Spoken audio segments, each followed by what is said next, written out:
Yeah, I will. What's going on, everyone? Welcome to what we're calling Fair Enough with Andy and Get Tim. fucked. Tim, is that fine? I didn't ask you for. Yeah. Hello. We Greetings, got. internet. Yeah, what's going on? So we got.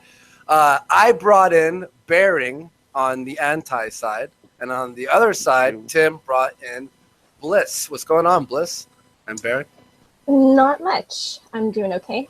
Is this uncomfortable like right now? Are we all like, I don't know? I'm cool. Well, I'm pretty sure I said like I'm not too sure about bringing on Bearing, but Told Bearing that, yeah.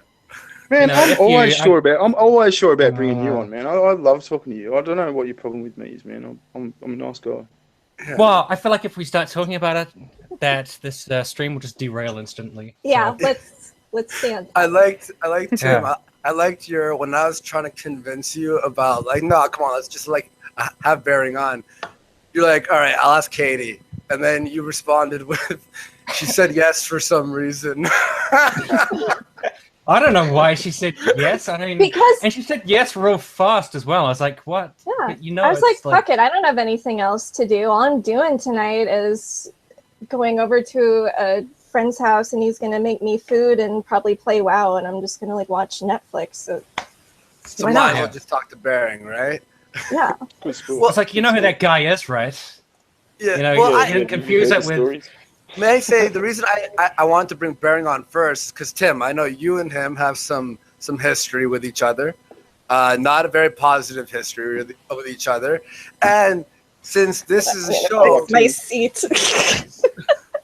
Well, I feel like I kind of escaped Bearing because, like, I remember this like anti-feminist guy was like, "Hey man, we should do a stream. That'd be real fun." And I was like, "Oh, okay, yeah, that sounds cool." And he's like, "Yeah, I can play you Bearing videos and you can react to them." And I was like, seriously?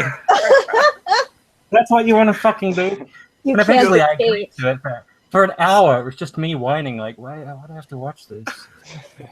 I imagine that like him, like years and years from now, when you die and like it's at your funeral and like Amy's trying to like have the funeral and like Bearing just walks in here and is like, "Oh hey, I just wanted to show up and give my say on how I think Tim died." That's when I would come out of the grave. Yeah, I want to see a Bearing video after Tim's death. Okay, but so do you guys all look at? I mean, we'll start with. We're going to talk about the divide between the like both sides and how everything has been so heated and stuff. Do you all? Because it seems like everyone on the other side looks at Bearing like he's like the super villain. He's the Loki, if you will, for right? Is that what it is? He's not as good of an actor as Tom Hiddleston. No offense.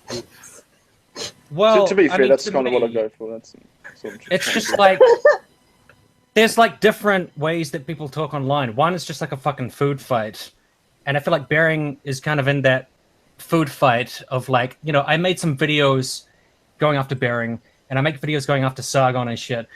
But I don't actually really like enjoy it that much. For me, it's just like if I see a video or like with Bearing's gay marriage video that I find so like stupid, frankly, or off-putting, I'm like, I have to talk about this fucking video. But I don't want to get into a back and forth. I feel like with Bearing and like Michael and Christy, it's always like a back and forth. Like, you did this, you doxed me, you lied about this, you did that, and it just goes on for fucking ever. And I'm not really. Yeah, I agree. I don't know. I don't really enjoy it very much. No, it's growing. It's that what you're talking about is growing old on me. To be honest with you, I'm not the biggest fan of it anymore either. Yeah, I think. And I'm not saying that because I think that you're in the right. I'm just saying like I think that whole thing gets kind of like. I know right, you don't hate think each I'm in other. the right, man. I know you don't think I'm in the right. Yeah. But like Tim, when we were setting this up, that's what we were talking about. And by the way, I will be splitting super chats with Tim since you are the co-host of this show, and I just want to bring that up. And my cat needs more urinary tract food. There you go. So everyone's His urinary tract show. is fucked. Sure. boarding Tim's cat. This is the guy that made the video bagging the shit out of super chats. All these fucking big YouTubers just greedily like just taking viewers' money. Oh, you know, they're so sellouts, fucking sellouts. Jump on Warski's show. I want half the super chats. Good on you, Tim. I didn't. What? No, Tim didn't ask. I even mentioned. Yeah, Tim never asked for super chats. Send them to charity. Okay, fine. I'll give Tim's like a fucking portion to charity. The charity of me buying more PS4 games. No, I'm just kidding. But yeah. So that's what Tim and I were talking about when we were setting this up. There's been a lot of just back and forth. It's like, hey, fuck you. Yeah, well, you fuck you too. And then it just goes back and forth, which is why we want to set up this show. So any grievances that we can talk about, we can actually talk to each other's face. And I guess like the therapy session. Yeah, pretty much. And the risk of it, we've all seen, I mean, Tim and I have seen the thread on Twitter where people are like, this is going to be fucking horrible. This is going to go to shit. I don't know. What do you all think? Is there a thread on Twitter? I haven't seen it. This is a safe space. This is You can say anything here. You know, it stays between us. All right. So why do you think we're growing tired of this back and forth when we were so passionate about it just months ago? You think? I was never passionate about it. Oh. Really? You drew first blood, Tim. You made the first video on me, man. You started these turf wars. Nah, but the reason I did that is not because I was like, oh, I can't wait to start some shit with this dude. It was basically like, man, I can just see this pattern on this guy's channel, which I think is shitty, so I'm gonna make a video about it. And then it kind of like grew from there, and it just like snowballed into just a fucking food fight that went on for like a year or something. And then eventually I'm just like, fuck, you know, I just want to talk about shit I'm interested in, like, you know, politics and, you know, what else am I interested in? I don't even know, man. I'm so empty. Yeah, but Tim, you've also criticized. We talked about this before. The antis basically for getting triggered when you say something along the lines of, "I think that's racist or homophobic or something." You made a video recently. Actually, Baring, you were in that video where I think it was on Sinatra Says' channel, and you were all talking. Yeah. So, Tim, do you want to give your thoughts on that? Are you talking about like white people getting offended by an anti-white narrative, whatever? No, your latest white video was about the poster campaign, that it's okay to be white thing. I think. All right, yeah. I mean, I think the point of that was this was started by people who were trying to trigger the libs. That's something me and Andy talked about. Like, there's that whole meme of like triggering the libs, which is basically you do anything you can to like trigger the liberals. And sometimes it gets pretty extreme. Like they will wear nappies and stand in a thing called a free speech zone and be like, hey, I'm a liberal and I've got a pacifier and I'm wearing a nappy. and they're like, got you, libs. Fucking triggered you by wearing a fucking nappy in public. And I feel like the libs look at this and they are not triggered or offended. They just fucking laugh at those people. And I feel like it's okay to be white. Like, most people are not offended by people being white. Like, they weren't triggered by it's okay to be white. They were, quote unquote, triggered by the fact it was started by a group of people who probably believe a whole bunch of shit about like white nationalism and potentially an ethno-state and separatism and white superiority and constantly fearmonger about black crime and shit. And then they're like, oh, we're also going to do this thing where we say it's okay to be white, haha, fucking triggered the liberals or something. But most people were responding like it's a dog whistle. They weren't saying like it's wrong to be white. I don't know who. What's it a dog whistle of though, Tim? What's a dog whistle implies that there's a secret message. What's the secret message? What's the coded message? I think the secret message is not actually about the statement itself. It's more about the people who were like putting it out there. When you saw the people, like even I think fucking like David Duke tweeted out like, it's okay to be white. Yeah, great. And it's the whole thing like, you know, Hitler liked animals and was a vegetarian, so he wasn't so bad. But doesn't that sort of work on the logic of, because bad people made this statement, this is a bad statement? So I made a video about this. I responded to the Bronx blogger. So if that's the logic, then wouldn't the reverse of that be if someone you consider a good person makes a statement, then automatically it's a good statement? And can you I'm not not see sure. how dangerous that could be? I'm not sure that's exactly what Tim is saying. I mean, I guess like, let me see. Well, like for example, I have read and like seen some things about how there are deliberate efforts on, for example, like white supremacist forums on 4chan and the like, where they talk and like Stormfront and shit, and they talk about how basically they come up with these phrases like it's okay to be white for like a specific purpose, in that they want to hide how racist they are, and they want to come up with phrases and words that are more PC to appeal to people who are not initially attracted to like full assault white supremacy. And basically like they have a lot of them, not all of them, but a lot of them have talked about how they have a strategy where they want to be able to draw the normies in, and then once they've befriended the normies, then they start laying on the real like white supremacist shit. So a lot of this stuff is specifically designed. It's also it's kind of a recruitment tool as well, because like if people are like, oh look, they're getting offended over it's okay to be white, like these fucking libtard motherfucking liberals, they might get offended to the point that they start interacting with like more racist people, like white nationalists and shit. Well, and then may I just say one thing? May I just say one thing? That kind of fact like, that you shut up, Baron. Oh no, I'm kidding.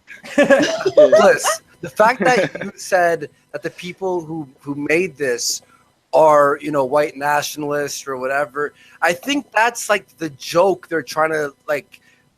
Look how simple this sentence is, and then you'll start thinking, oh, they must be racist, Nazi, whatever, blah, blah, blah. When it's the most simple sentence. It's like almost making you feel as if it is a white nationalist creating this message, and therefore you're overthinking it, and that's sort of the joke. It's like the meme, like, look, it's okay to be white. We'll make them think that, like, Nazis wrote this or something. I think that's... Yeah, I'm not saying, like, okay, so to clarify, I'm not saying that it's okay to be white was necessarily specifically thought up by white supremacists, but I don't really know what the origin of that is. But I'm saying that, like, I've read on forums. Yeah, well, but I have read, and that, that's not to say that everybody on 4chan is an out and out white supremacist, but I have read threads where they basically, like, to each other, at least on the forum, admit that, yes, we are white supremacists, but like if you want to get people to sympathize with you, you can't outright tell them that. And so they come up with a lot of phrasing very similar to "it's okay to be white." That doesn't necessarily mean that particular phrase comes from that. I think this sort of this idea, like what we're sort of painting this as gives very little credit to the so-called normie. I mean, the normal person hears a statement like "it's okay to be white" and says, "Yeah, I agree. That's fair enough." Now, if you then take that statement to, white people rule, white people are better than everyone else, most people are intelligent enough to say that no, fuck off. I disagree. It's kind of like just to think that it's okay to be white's going to lure them into to then become these white supremacists. So I think sort of just infantilizes them. I don't know if that's necessarily the case, but it definitely makes like white nationalists able to integrate with communities better. Like they can hide amongst other communities easier if they share this grievance about like, oh, did you see that reaction to the okay to be white thing? Man, they really hate white people. There's this whole anti-white narrative, And I think that's a problem of the media and the people who reacted badly to it, because it's not a statement that should have been reacted to like that. Yeah, it's a perfectly reasonable statement. So if there wasn't such a tantrum over it, then they wouldn't have that power if that's what they're trying to do. You know what I mean? Well, I think after like Charlottesville and all of the racial tension going on, like people are quite sensitive to these kinds of things because they are there. I think among like minority groups, there is a lot of paranoia that there's going to be a lot of racial violence and that shit is just going to suddenly explode, and then there's like articles like me and Andy were talking about with that guy saying he can't really trust white people because he's like not sure if they voted for Trump and this kind of shit. And that sentiment exists. Like you can say that it's screeching or fucking triggered libtards or like snowflakes or whatever, but that is still a sentiment which is out there and it needs to be addressed in some way. I guess you can just dismiss it, but you know, racial tension isn't going away anytime soon. You know what I mean? So, but don't you think that the it's okay to be white and other things that are meant to trigger libs or whatever is and wear nappies, yeah, is in response to all this, all these narratives we've been hearing about, like in general, fuck white people, or you know, white people are born inherently racist, or you know, all these. I think that these memes were born out of, well, if you're going to be talking shit about white people constantly, we'll joke around to the point where you'll have to talk shit about us. It's almost like a response thing. It's like, I mean, we see it everywhere now. Like that one girl on Twitter, Kate, whatever her last name is, she's verified on Twitter, and she writes things like, "If you have a penis, you should be murdered. I hate all white men," and this and that. Kate Shepard? Yeah, I think so. Yeah, and she's like the most horrendous, most vile things that she says. She's still verified, and then oh wait, that's not Kate Shepard. No, she was Kate? New Zealand women's suffrage movement. Oh, okay, then it's not. It's definitely not Kate Shepard. Died in 1934. No, it's not her. I actually made a video on this girl. I'll open up the her name, but she's saying things like, you know, all white people should be murdered, and here I'm opening it right now, and her name. My Canadian internet stinks. While I'm opening that, but she says things like murder white people, kill whatever. What's her name? Right here. I got it right here. Kate Harding. Kate no. Morgan. Yeah. Oh shit! No, right, there it is. Kate Morgan. There it is. She says all this vile, horrible stuff. Yet she stays verified on Twitter. We got people like, you know, like black supremacists. You know, blacks will destroy all whites. Verified on Twitter. Donald Trump is still verified. I'm sorry, but he's Donald the president. Trump, he's still on Twitter. But he's Harvey Weinstein's still verified. Yeah. That's terrible. Yeah, but then we look at, you know, someone like Bering recently, or Bunty, who've said very mild things and they're banned. Yet, yeah. So I Trump threatening nuclear war. Come on, but he's the president. He gets that pass. He gets that pass because he's the president. So very like, you know, large. Yeah, but they don't say that they actually say that he's subject to the exact same rules as everyone else. That's what they say. That's total crap. They're too scared. Because there'd be a massive conservative backlash, and they would start like burning their phones and being like, "Fuck you, conservative." Libtard technology. I'm gonna shoot my phone. They would too. They like take that. What was that thing about people buying Keurig machines and destroying them, like in protest of people not liking a pedophile? Trump has too many fans, man. See, my point though is I think all of this that's happening, these memes or whatever, are in response, and why Trump won in general is the response to social justice taking it a little bit too far. And we've talked about, Tim and I talked about the extreme left who says crazy stuff. They started, you know, saying all these horrible things. So the response is, let's fuck with them. So that's why I think like It's Okay to Be White was created and stuff like that. Yeah, come on, man. Trump won because of all the free press on Sargon's channel. Everyone knows that. To be true.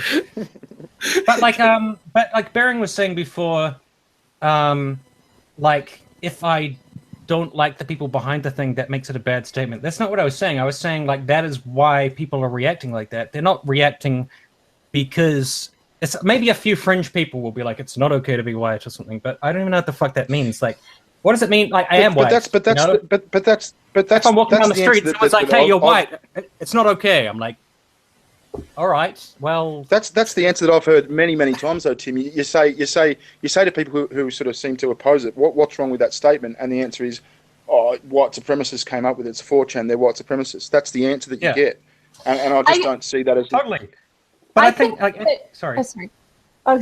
No, I should stop man-interrupting. Go. Yeah, you should. Oh, Baron, let's just sit over here. No, I was going to say, I think that, you know, it's possible for really shitty people to say things that I agree with. However, sometimes when they say something that might seem benign on the surface, I mean, this is, I don't know, just, I often like suspect, and this isn't necessarily just with white supremacists, it can just be with like people in my personal life that have been like crappy to me. I sometimes might suspect an ulterior motive. Sometimes people say things and they have like a really nefarious ulterior motive.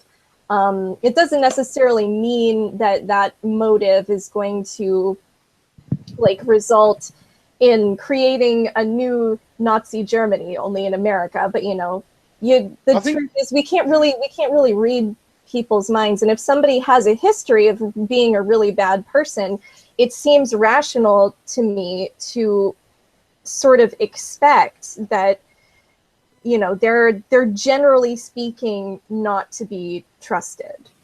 But aren't you sort of in this scenario you've painted? Aren't you sort of thinking about like, you know, interpersonal relationships and people's, you know, people that you know their motives towards you? I mean, I think it's a bit different. That's part of it, but I'm just talking about like people in general too. Like for example, it can be.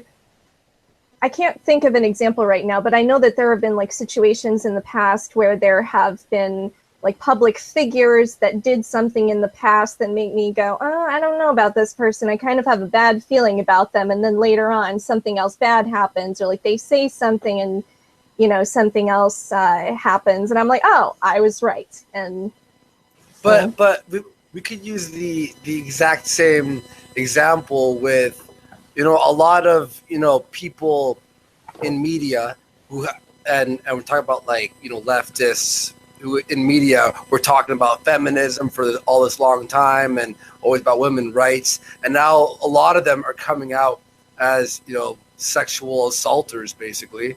Like Matt Lauer was just, you know, fired and stuff, that was a shock. So anyone can say anything, and of course can just say it, but their intentions might not mean anything. It might just mean they're trying to pander. And yeah, there are people who are white nationalists who I disagree with, like, but I'm not gonna not say a joke or a meme because they might find it funny at some point, you know? Or a simple statement of truth. A simple statement of truth, like it's okay to be white. That's not a joke or a meme. It's just a fact. Like that's why I have a problem with people sort of opposing it and saying it's racist. But anyway, well, it's almost. I don't know. I guess I would have to question then, like, but is there a difference between just saying that in casual conversation as opposed to like trying to put up a giant billboard with it, like, you know, or something like that? Like, well, I think there's a difference there. Yeah, there is, but I think to oppose it, to see a statement, even if it is up in lights on a billboard, to see a statement like that and say, no, that is wrong, take that down, you've got to have a good reason. And it might have been you know, first uttered by a white supremacist isn't a good reason. I need a reason why this statement is bad, you know what I mean? And I just haven't heard one. I think Andy just went through something like this because he made that video where you put on a Trump hat and then some black dudes are like shooting at you and shit, and then you throw fried chicken at them and everything. And I saw you watermelon. Did you know he paid? Yeah, he actually paid them in fried chicken. That's a fact. It's a behind the scenes fact. I actually, yeah, we were standing in Popeyes, and I'm like, all right, I'll buy you, because we were buying the box. It was my buddy's idea, Mike, who was like, why don't you throw Popeyes at me? So we were at Popeyes, and I'm like, I'll buy you lunch for helping us. And but like the other dude, so racist, he was just like, Jordan was just like, this. He's like, this white guy just paid us in Popeyes. But I think it was their idea. It was their, and you know what Jordan said? He goes, "That's how you pay a black man." Like he was saying that like without no jokes or meme. He was like, "Thank you." He was like so appreciative of it, and it was his idea for the joke. So, yeah, it's still racist, man. The thing is, though, like, you don't think that you're a racist person, and your fans are like, Andy's not a racist person, and you know, people who know you are like, Andy's not a racist person. But I just saw a snippet of that on Twitter and just had you wearing a Trump hat throwing like chicken at people, at black people who were shooting at you. And I was just like, I didn't see the video, so I just saw the snippet and I was like, that's fucking racist. I'm not gonna say the Trump hat is ridiculous. Who gives a fuck about the Trump hat? But they're throwing chicken at black guys. I see that. I do see that. The idea, look. I was because that's the thing. I'm just saying, like, the perception gap. Like, you might think like this is perfectly fine and funny, but like people who are already like suspicious of you being racist because you always talk about like black crime and you focus on like the anti-white narrative, and etc. There's like Andy Waski's like a racist fuck, and then they see that video that just confirms what they believe. They're like, and then they keep calling you a racist, and you're like, people overuse racist, even though I was just throwing chicken at black people. But here's the idea. There's two things behind that. The first thing is it's a satire of, you know, a far left reacting to hats in a violent way, and then it's also satiring the right, where it's sort of like, how would you stop a black person? Oh, throw a watermelon at him and he'll slow down. Why are they black gangsters? Like, is the left black gangster people? Or? No, but the idea is clearly, like, if you wear this hat, you'll... No, it's just black people are the ones with the guns. He needed someone with guns. No, white conservatives. There are a lot of white Americans. But hang on, the idea is it's. Oh fuck! You should have had some furries, like some super hard left furries who believe in guns to protect themselves from the patriarchy or whatever. Do you not see the humor in racial stereotypes as jokes? Like, not being 100% serious. It's sort of taking the stereotype that people believe is racist and exaggerating to the point of ridiculousness. That's what satire is. You're taking it and you're making it not only... Go ahead. I was going to say, well, like Dave Chappelle did a lot of stuff like that, but he's Dave Chappelle and he's a black man. And I could appreciate it because like it was coming from him and he was talking about his experience. But I think the black guy in my video though, Mike Headley, who's on Twitter, he's awesome. He's the one who wrote that part in. He's like, this is what you're gonna do. A black man wrote that joke. In fact, there is cut footage of me being like, are you sure this will be cool? And he's like, fuck it, man, who cares? He posted it on World Star Hip Hop. That's how proud of it he was. I mean, if that's the case, I think that's totally his business to like write that kind of thing. I guess like on your end, I would maybe be, I don't know how, it seemed like, I don't know how careful you were about how you put that out there. I have no idea. Like, so what if it was what if it wasn't the case? What if it was the other way around though? What if it was black guys satirizing like white guys being shit dancers or shit basketball players or something? Would you tell them to approach it as equally as carefully? Wait, who parroting who? Like black guys like parodying white guys dancing. Well, this is my perception, and I'm guessing that like you and Andy are probably not going to agree with this, but I feel like the white guy like bad dancing thing, generally speaking, has been a lot less harmful than the stereotypes that have been like created about Black folks. And so I think that there is a difference there.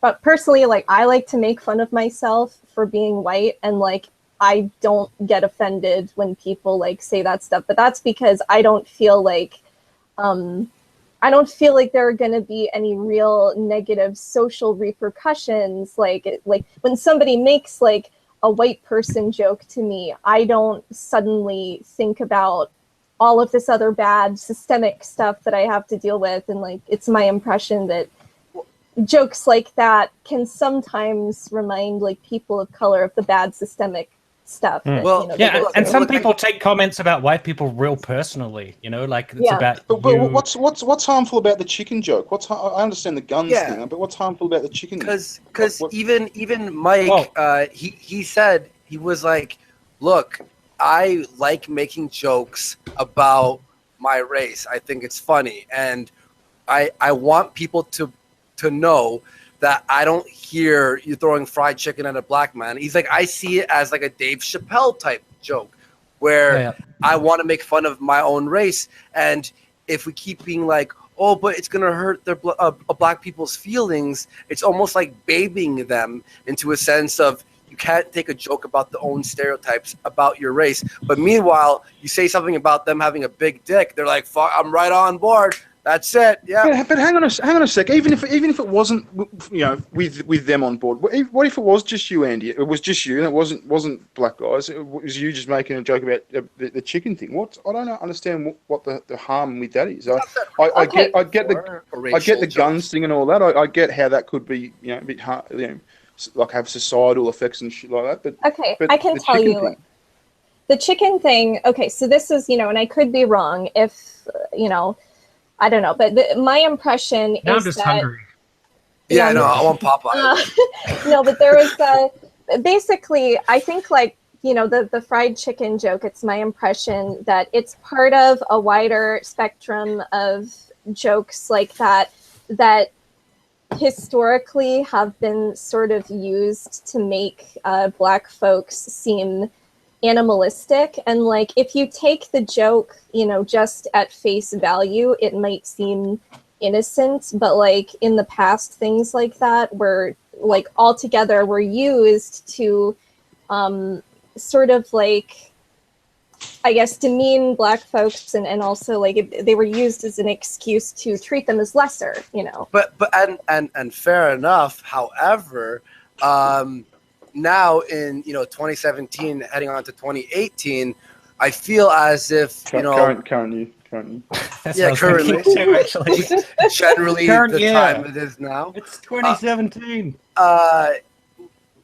Black people have it a lot better than they used to, and I think if we keep babying them, being like, no, okay, we won't make jokes about, don't worry, it's almost as if we're not letting them in on everyone just making jokes about each other generally. In fact, a lot of black people I'm friends with make jokes about every other race, like Asians or white people, all the time, and it sort of sounds a bit weird if they'll make those jokes and we can make jokes about anyone else, and then but don't make fun of the blacks because they'll be a little bit more sensitive. Sort of feels like you're leaving them out. You know what I mean? And there's a difference between racial jokes and racist jokes.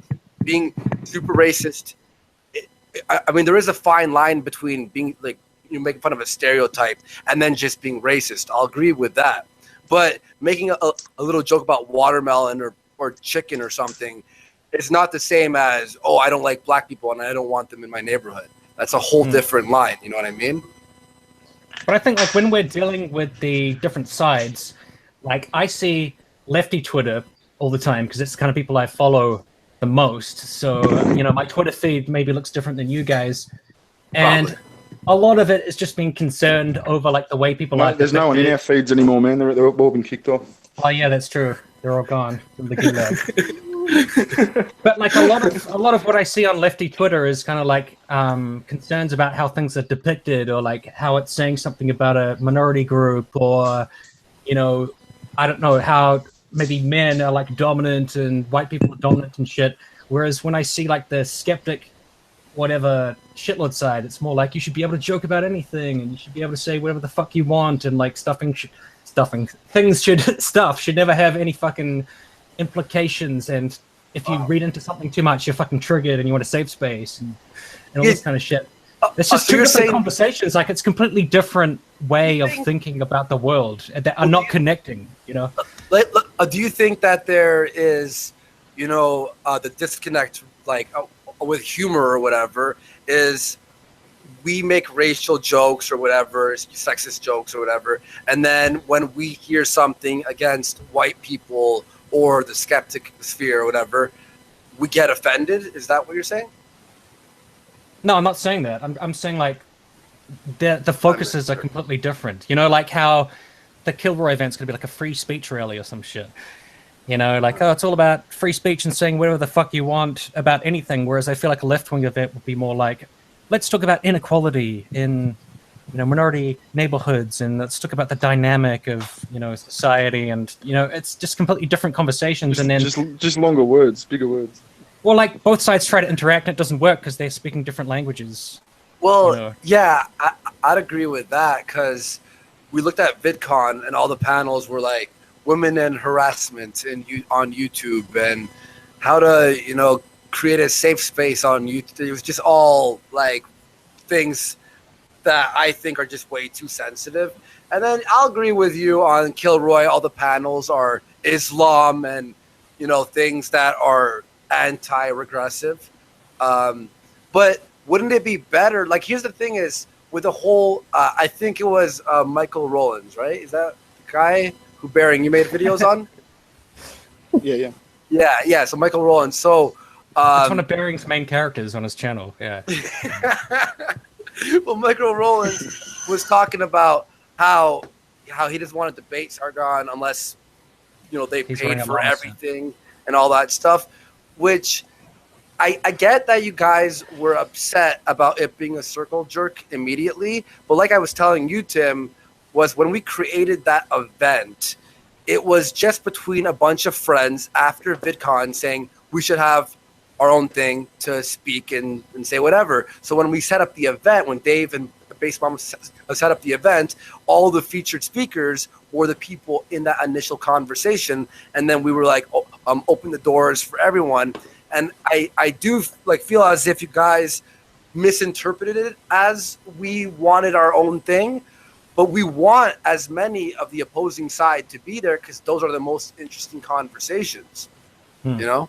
Because I agree that we have different talking points, but if there was a panel that both talking points can sit down and actually give their point of view, just like right now, for example, without it being super hostile, because it's always just hostile. Like at VidCon, I sat beside Sargon as Anita was yelling at him, and it was uncomfortable in there. But I'm pretty sure as adults and, you know, people with opinions, and, you know, we can live with each other. My girlfriend, for example, I've said this before, she says, "Oh, honey, that video you made was a little bit racist," and I'm like, "Shut up, babe." So even like, shut up. And I'm dating. And that's what you said to your girlfriend. My point is, we can disagree with stuff. My sister and I, we can't even talk about politics at the dinner table when we visit our parents because we just get into it, you know. But I think if we're going to be figureheads and speaking on these topics, we should be able to sit on a panel and be friendly with each other when it's done. You know, I that's why I think I'm sort of sick of this back and forth. Oh, who's the fuckhead this week? You know, oh, what's the usual suspect I can make fun of? Where you can actually just talk to them. I don't know. I'm just hey, hang on, real fast. Let's read some super chats because people are getting antsy. Gabriel, and remember, Tim is going to be donating his half apparently to charity. Is that what you're doing, Tim? No, you said you would do it. Okay, yeah, no, I'll do it. I'm fucking out. I'm out of this. Gabriel Lopez, 20R. Remember, kids, say no to the soy. Thank you very much. Max Fred, 2 Libras. This stream is dripping with autism just like me. Thank you. Tim Tarbox, $5.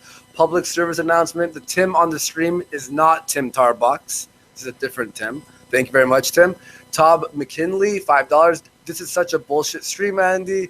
Everyone knows that Bearing and Tim are the same person. Have you ever seen them in the same room together? Nope. Oh, God. Yeah, that's probably I don't talk like that. I've got a good voice. Yeah, Boober, $2. That would be pretty funny. Because it literally is okay. Right wing BDSM guy, $2. Fright supremacy is the right supremacy. I love those guys, by the way. Claus Do, 200 DKK, which is just $20. Don't freak out. Donation is for Tim's cat. You taught us. How do people waste so much money on just people sitting around talking? Because they want to support the show. They love it. They understand if they support, we give more shows, you know? They could buy fucking beer with that. I gotta do more streams, get that money, that YouTube money. Donation is for Tim's cat. 2 questions. Are there some facts we should never talk about and why? And is there such thing as a right to not be offended? Those are 2 great questions, by the way. Is there some facts we should never talk about and why? What do you talk about think? Flat Earth theory because someone might assassinate us because it's sensitive information. Well, all the flat earthers apparently came out. The Flat Earth Society just made a post on Twitter yesterday, I think, saying every other planet in our solar system is a sphere, but not us. And everyone's just fucking laughing. It's called science. Makes perfect sense. Yeah. No, like, that was did they launch their rocket? They were launching a fucking rocket the other day. The Flat Earth Space Agency or something. Yeah, I hope they are. Imagine it was like it was a steam engine rocket. It literally ran on steam. And people were speculating that the G-force from like the blast off could, you know, potentially really fuck this guy up, like health-wise. Like it could kill him. So it's like, well, that would be an interesting end to that story. That'd be funny though. The guy who doesn't believe in science gets killed by science. Yeah. He'll become a flat Earth martyr, like he died for us. He died for flat Earth. You know what the funny thing is though? It was only going to take him like 1.5 miles up. That's fucking nowhere near high enough to even see the curvature of the Earth. So it's going to prove nothing. Well, you got to be like 70 miles up or something to see the curvature. Well, he was like his rocket looked like what you'd build as a model rocket, but just a larger version. And he was like in overalls and shit. I was like, it was a fucking pointy steam train. That's what it was. Man. It was decided not to do it because it was amazing. But yeah, is there a good? I mean, is there a topic that you guys think we shouldn't be able to talk about, or we shouldn't because it's more sensitive, like black crime or Islam or something like that? Stop that, Baron. I don't think that there is something that you cannot talk about. To me, it's just how you talk about something. Like, for example, when Mouthy Buddha made his series about, like, the Jewish question or whatever, the counter to the whole, you know, was Hitler so bad? Maybe he wasn't a bad guy. Like, you know, actually, they helped the Jews. They played soccer in the fucking death camp. Oh, my God. That kind of shit. That wasn't. He didn't fucking say that. He didn't fucking say that. No, he was like, actually, the conditions. He didn't say it exactly like. He didn't say it that way, but he was like, you know, the conditions weren't so bad, and it showed like pictures of them having fun, like, yeah, I'm in a concentration camp. This is great. Look how nice these death camps are. But there was like, I don't know, like something like 8 minutes of just unadulterated white supremacist talking points, and then just like a couple minutes of like, no, you know, I don't think it's probably true. Like, it's probably not too good. I felt like that was not sufficient. Like, you might say like people are not stupid enough to fall for that, but when I see that video, I just think this is like propaganda. Hopefully, people aren't stupid enough to fall for shitty propaganda. But you can talk about like Jews and fucking the history of like persecution and all the shit that's gone on. Why can't you talk about that? Of course you can talk about that. And if you talk about like the Jewish question, I would talk about that in the context of like being a conspiracy throughout history of some kind. Like, yeah, just because there's like powerful Jewish people doesn't mean there's like this cabal of Jews who are trying to destroy the entire world or whatever. And I mean, maybe I don't know how anti-Semitic the chat is. Do they disagree? Let's see. They seem. Tim is an autistic press one, fuck. Press one to get fucked in. Fuck yourself. And also gay. Apparently gay too. Yeah. I'm not gay. I swear to God. Hey, look, that's what my fans say all day on live shows, on all 103 Warski lives. They're just calling me like gay all the time. In fact, Baring, you made a video about me being gay or something, right? You're not. You have like a folder where you were collecting videos of me saying gay stuff the entire time. No. It was what's his name's fucking live stream. It was failure accomplished live stream. Before you came on, I convinced the whole chat that you and Chris were a gay couple. Okay, yeah, and they were all like, "Oh my god, I'm so happy for them." Like, okay. Back to the point. It doesn't matter what you talk about; it's how you talk about it. That's all. I will say, look, with Mouthy Buddha's, like, I've been cool with him. When I did watch that video, I was like, and I couldn't defend it because there was that one line he said.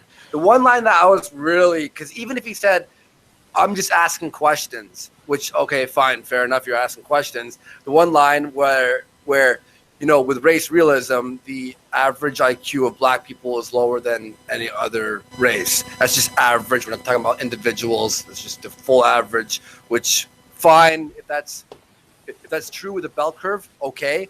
But he says he walks into shopping centers and looks at black people and starts thinking about their IQ. That's sort of where he loses me, because I'm like, that's the average. And if you want to talk about the Jewish question, Jews have a way higher IQ. Racism. Just like the guy, like a black dude, it's like packing your groceries, and you're like, I wonder how dumb this guy is. It's funny you're actually talking about. It's funny you're talking about IQ, because a good friend of mine, and I would love to do like a stream with him sometime, but he is actually doing his master's in I think clinical psychology right now. And Tim, you know about him. It's my friend Pranav, and he was basically telling me about how he's been learning in his master's that IQ as a concept is kind of bullshit.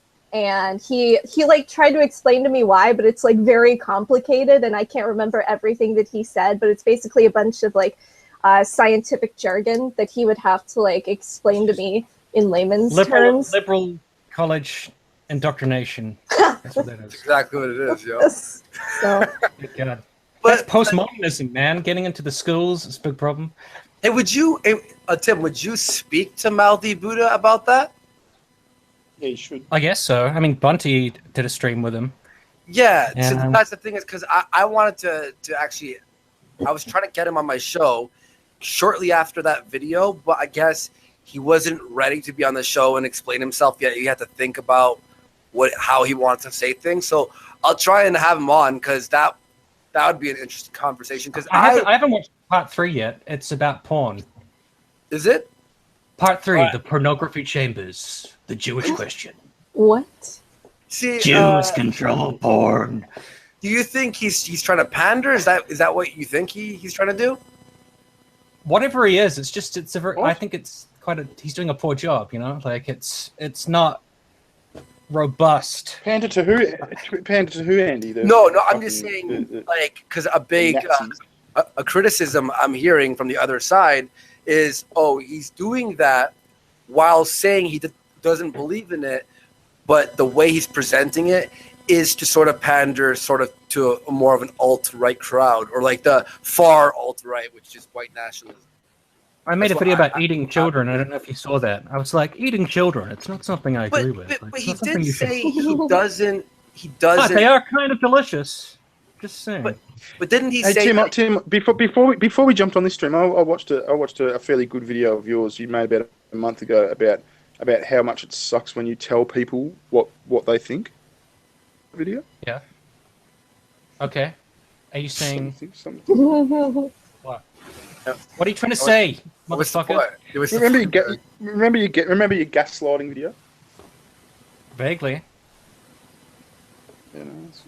Okay, what happened there? Bearing, say it. See, this is his dog whistling. He's dog whistling an insult at me. He won't just say it. I have a comment here. So I think that in an ideal world, in every situation, trying to tell people what they think would be wrong. But like, okay, it's my personal experience that, like, for example, if you're comparing a communist versus a Nazi, a lot of the time, if you ask a communist, are you a communist? They'll be like, yeah, I'm a fucking communist. And the Nazi, a lot of the time, doesn't want you to know that they're a Nazi. But are they a Nazi, though? Are they a Nazi, or are they just... some of them, like, there have been experiences... I just said what his video seemed like to me when I watched it. I was like, this is not doing a good job of, like, refuting this so-called Jewish question. In fact, he debunked his own debunk. He was like, for 2 minutes he was like, "This is a silly idea. This is, it doesn't really make any sense because there's lots of Jewish people in the world." And then at the end of that, he's like, "But people who believe in the Jewish question refute this by saying blah blah blah," and he kind of refuted his refutation. And Tim, wasn't there the thing too where like, okay, so like when Mouthy Buddha came out with that video, a lot of the social justice people were talking like, yeah, we think Mouthy Buddha is probably a huge racist based on this video. And there were a lot of people like, well, he's just like, I don't know, like he's just asking questions and stuff. And then didn't he kind of come out and admit, he was like, yeah, I have a lot of racist thoughts. And like, and we were like, we told you this was a thing. See, I mean, that's hard to defend, Mouthy Buddha on 100%. About having like racist thoughts and all that. But don't you think that someone like that existing, like for example, with Roaming Millennial, Tim, you were talking about how she interviewed Richard Spencer, and you want to give her shit for it. Maybe you were joking or whatever, but what I say is, let the person at least have a platform to speak, and let them, talk, and then you can make up your own mind whether you think they're racist or they're this or that. Because a lot of people, like, for example, hear Richard Spencer and automatically assume they should hate him. I didn't know how much I disliked him until I watched Roaming's interview with him. Now, I was exactly the same. It was Roaming's interview that gave me the insight to be like, yeah, I disagree with this guy. And then I was like, okay, yeah, this guy sounds fucking out of whack. Where maybe Mouthy Buddha is making this series because not a lot of people have talked about this, to sort of ask questions that may be uncomfortable, Right. I mean, think that's another difference with the sides, though. People on like my side, they care a lot more about like enabling someone or providing a platform for somebody. Saying like basically, oh, Richard Spencer, here's my platform. Come on, and then you can say some shit about the Jews or whatever, and I'll provide like a mild pushback. And yeah, a certain chunk of the audience will be like, this guy's a shit stain, racist pile of garbage, and now I realize he's an idiot. But a bunch of other people, and you could even see it in the comments, were like, I didn't know he was this reasonable. Like, Richard Spencer seems like a really nice guy. Like, I don't really agree with him, but I'm going to be a lot more open to the things he says because I shouldn't To be fair, though, I actually think he was a lot more reasonable than he's depicted. He was a lot more calm and reasonable and rational. I just fucking disagree with him.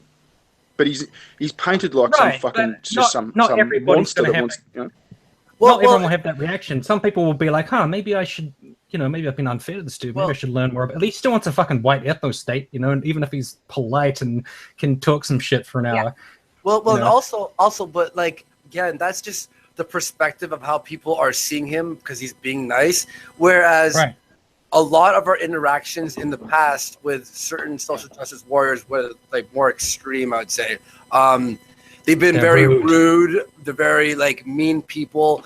People I've met in like not on the internet, just in real life, who've been like, they snap, they freak out.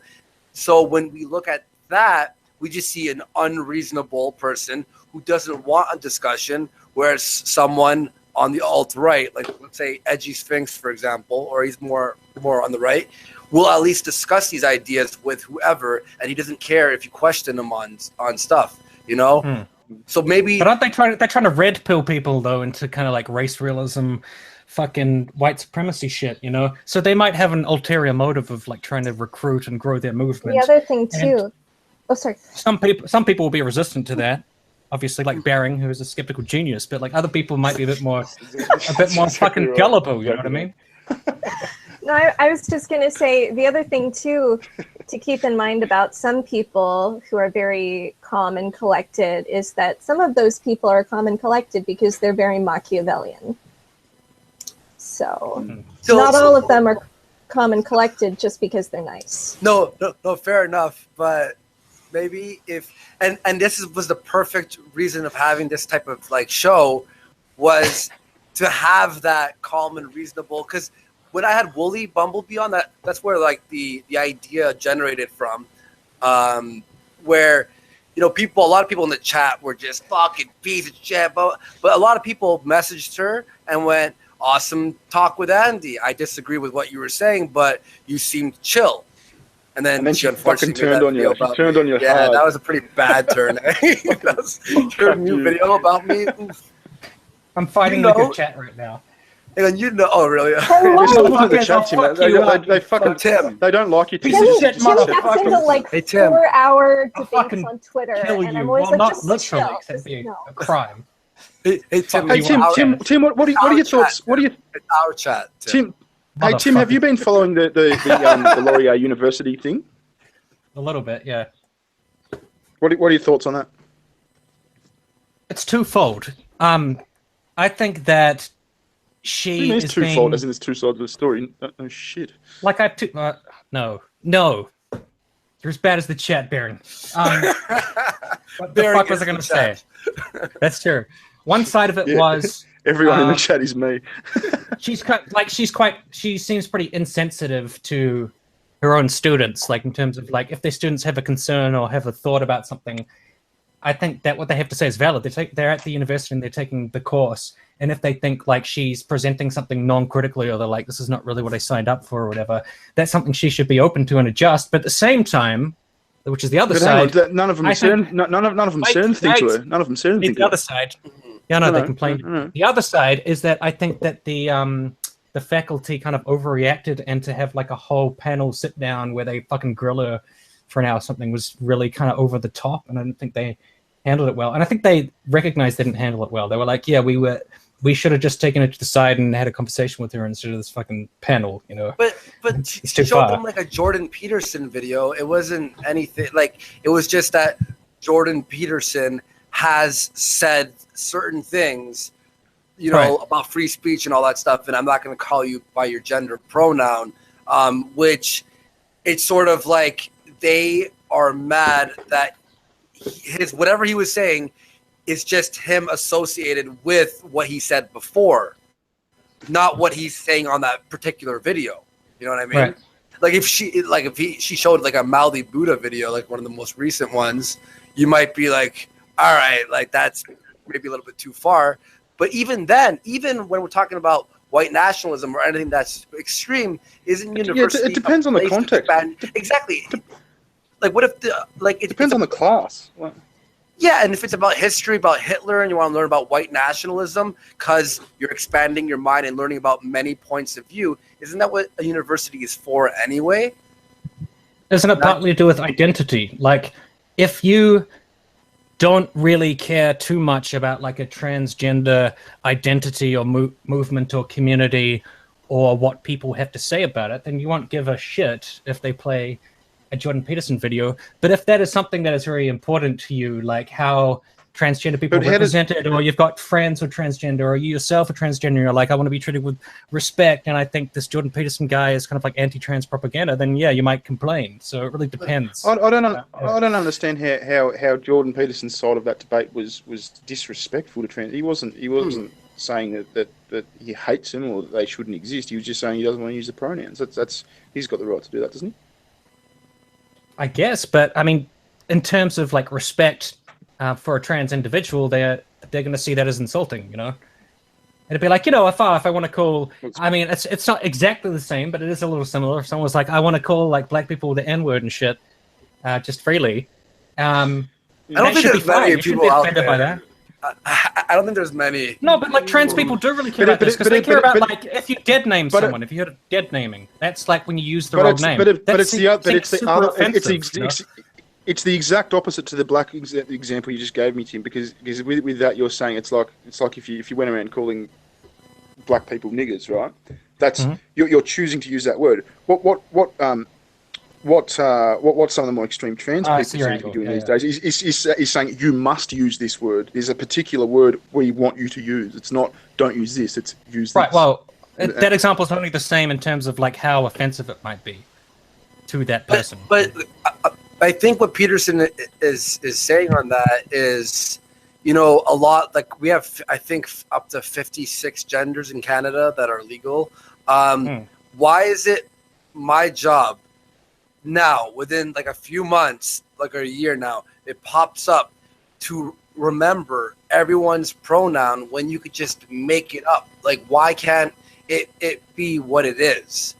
I think it is the point, you know, the whole question. I mean, you have Zer with 2 R's, Zer, you know, it just goes on and on and on. And now you're walking into a place and telling me that everything that I've learned and everything that has to do with science is going to be flipped on its head, and you have to call me this or you're a bigot. It's sort of like, you know what I mean? It's not like... Can I say something as a non-binary person? Sure. Oh, we haven't talked about that yet. Yeah.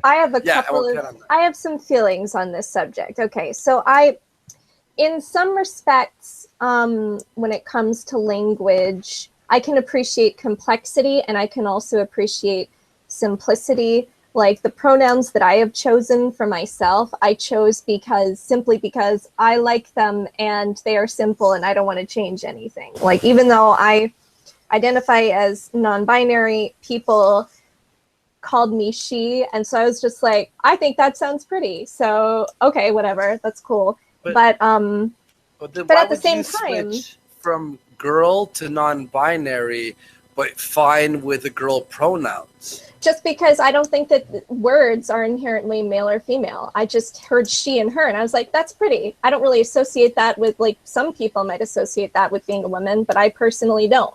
I'm feminine a lot of the time. I think there's a difference between feeling feminine and necessarily, like, being a woman. And as the other thing, too, that I would ask you, you asked, why should you have to learn all of these new pronouns?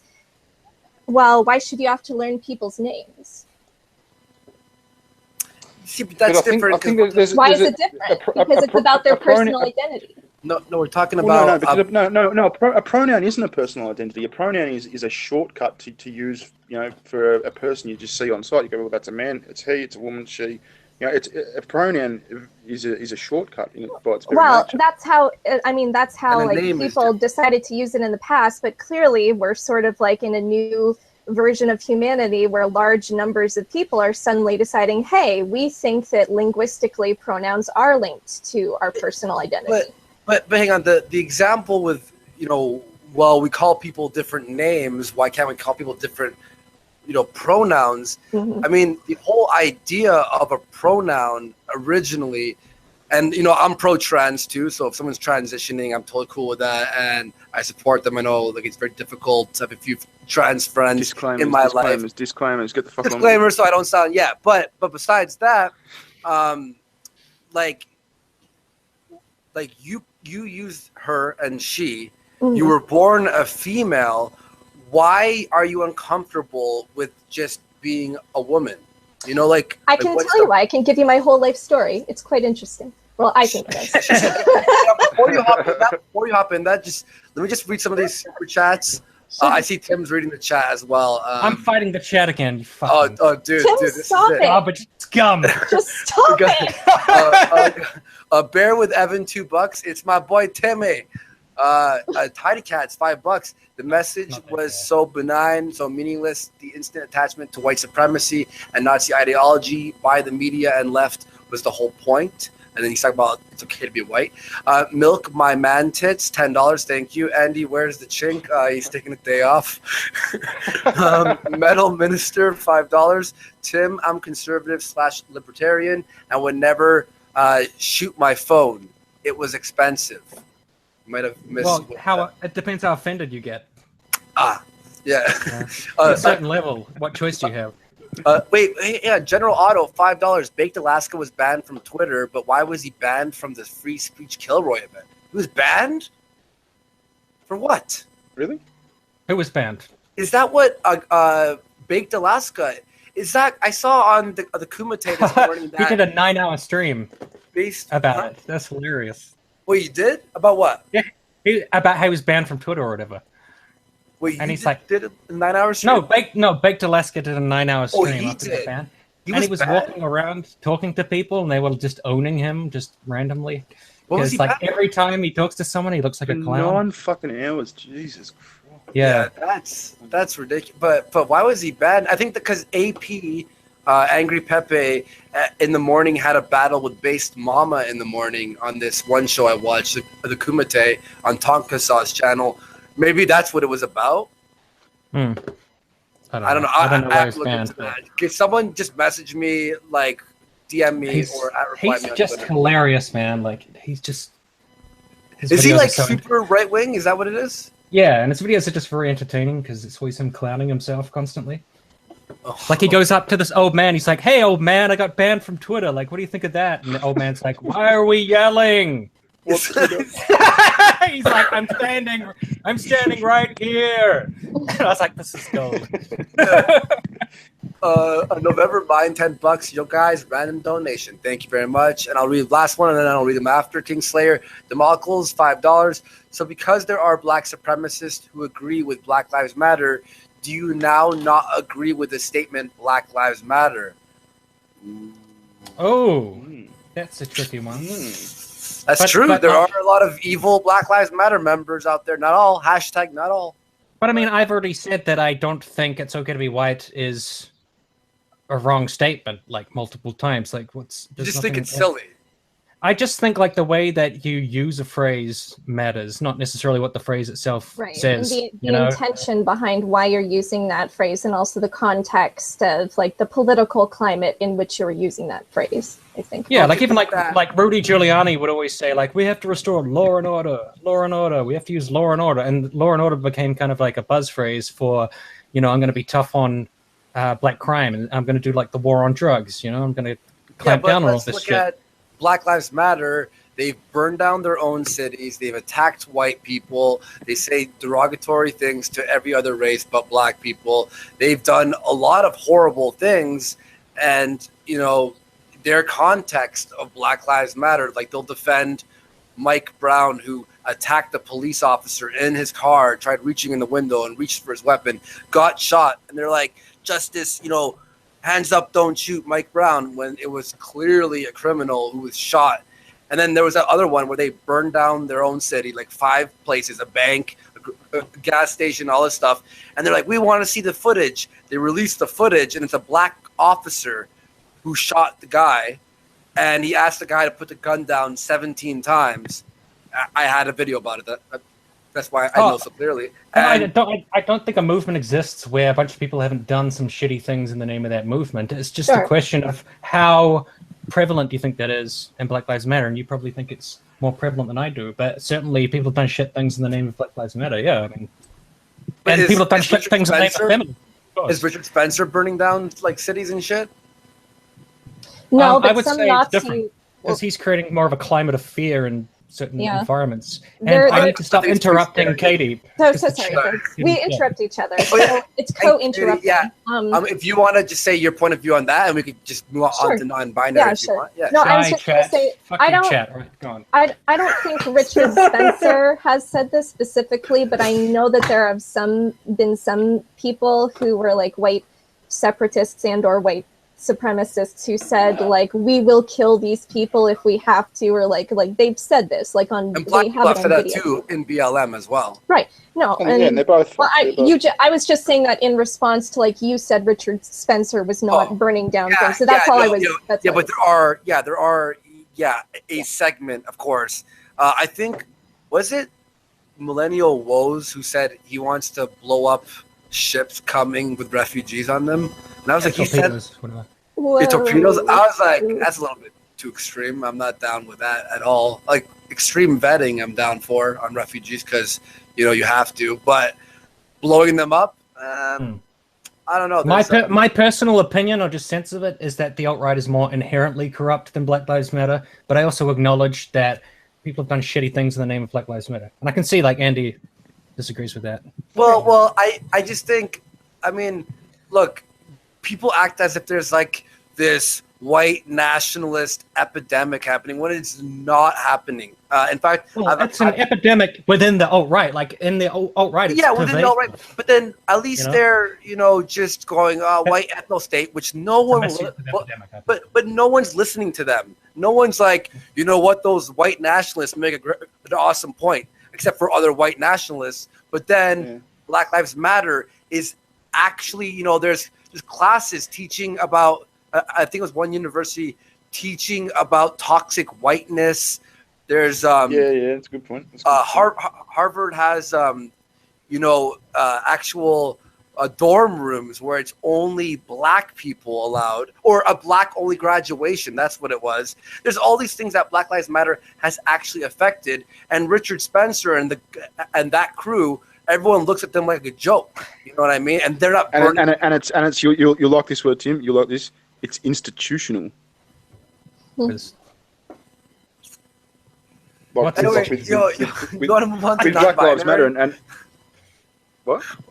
Well, again, No. I think Tim and I would probably agree that, like, as far as the phrase toxic whiteness, it sort of just comes back to the same thing. You know, we don't have to hash this out now, but basically, like, the sort of like the toxic masculinity thing, that our definition of that is not that masculinity is like inherently bad. It's just that there is a version of masculinity that is prevalent in society that we think is bad, and we would like that to stop. I agree with you on that, where there's also toxic femininity, where like women leech off men and make them all depressed. Like, I've been through it tons of times. A lot of guys I know, I've had women browbeat them until they hate themselves, and they like get just depressed because this girl is controlling them. There's also a version of toxic femininity, and in fact, that's what created MGTOW. Some of the MGTOW dudes. Is there toxic non-binarity? That's a good question.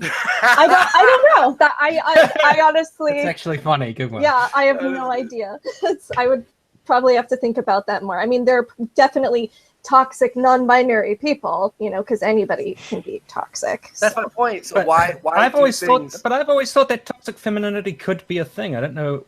No, I why think. it couldn't. But we don't hear about that, it and it's very prevalent. I think that it can be, but it's it's my personal opinion that I think toxic femininity appears when you have a society that is basically telling people that that men are supposed to be super tough, and they're supposed to like take anything that comes at them, and that basically it's humiliating if they are like, say, for example, hit by a woman or abused by a woman in any way. And I think that's really screwed up, but I also think that comes from patriarchal values, and I think that you need to hold those women as individuals. Yeah. Well, like if you're an individual woman, a second. I know, but I knew that's where we were going to differ. But I think that explodes. If there's a woman who's an abuser, as an individual, you definitely do need to hold her accountable to some extent. But I guarantee that, like, if you interviewed her and asked you, like, okay, if you tried to figure out, like, really, like, psychologically analyze her and try to figure out, well, why were you abusing this guy? She would probably say something like, well, like, it doesn't hurt him that bad when I hit him because he's a guy. And that's something that I hear, like, a lot of people that I perceive to be patriarchal saying. Look. I mean, okay, except for the patriarchal thing, I just think it's more built into people. Like, I was dating a girl. It was like my second or third last ex, and she was abusive to me mentally, physically. I used to be way skinnier and smaller, and she was a bigger a girl and wouldn't let me leave the house sometimes and would hit me. And I broke up with her 8 times. And and then I was so scared because she was like so, much stronger because she was huge compared to me. And then she used to like mentally just drain me to the point and used to like threaten me. Oh, if you do this, I'll kill myself. She threatened suicide tons of times. Fuck yeah. At the end, when I finally broke up with her, and it was for real that time, she took everything that I had left at her house. I had like a Wii, I had like movies and shit. This is the Wii chick. This is the Wii chick. Yeah. Oh, the Wii. Yeah, I took that story where she jumped on the Wii. So what she did was, she took. I'm sorry, I shouldn't be laughing. Yeah. Well, but the whole story with the Wii was we got the Wii Fit to like work out together, and then the little character of her, when you step on the scale, it made it very fat. So she got depressed and didn't want to work out, and it made me really skinny because it weighs you, and then it takes the me and puts on the weight or removes the weight because it's part of the game. She took that all in a trash can, in the trash bag, and had smashed it on the wall and left it on my front porch, my parents' front porch, and then went to my mom's work and told her that I smoke weed and I do this, I do that, and tried like ruining my life. My mom didn't care. My point is, yes, I agree with you that females can be abusive to men, and it is harder to come out as a dude to be like, a girlfriend's abusing me, because your friends will look over and be like, man up, put your shoulders up, when you don't know how it feels. So, but I just think it's human nature. I don't think it's like a patriarchal thing. I just think, genders have different, values, not values as in like you're better, but, females make up the yin and the males make up the yang. A women are great at raising children, taking care of kids, all that bullshit. And men are good at working with their hands. That's a bit outdated. Yeah. I mean, a majority of the time. A majority of the time. It's not really though. That's kind of how we evolved over like millions and millions and millions of years. Yeah. It's not going to change in fucking 70 years. There is an underlying truth to that. Well, Above my pay grade. I don't know. Like, I've read that there's, and I'll just say something quick, and then if you want, we can get back to just like sort of me explaining, I guess, like my history as a non-binary person. But I was just gonna say, we'll do another half an hour if you're all cool with that. Yeah. Okay. Yeah. Cool. Sweet. It's fair enough. Right. Fair enough. Get the fuck. Got to stay on brand.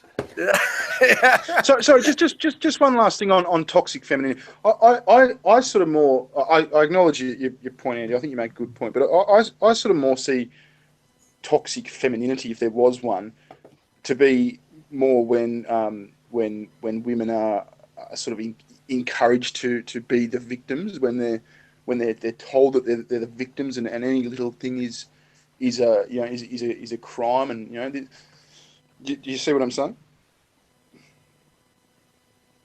Who, me? Someone No. answer? Nope. Anyone? Not me. Anyone listening? well, I gotta disagree with you there. I don't know. It depends on what you're talking about, but I don't know. I generally don't think like the extreme iterations of things like listen and believe, when things like due process get threatened and get whittled down, or to whittle things like that in down.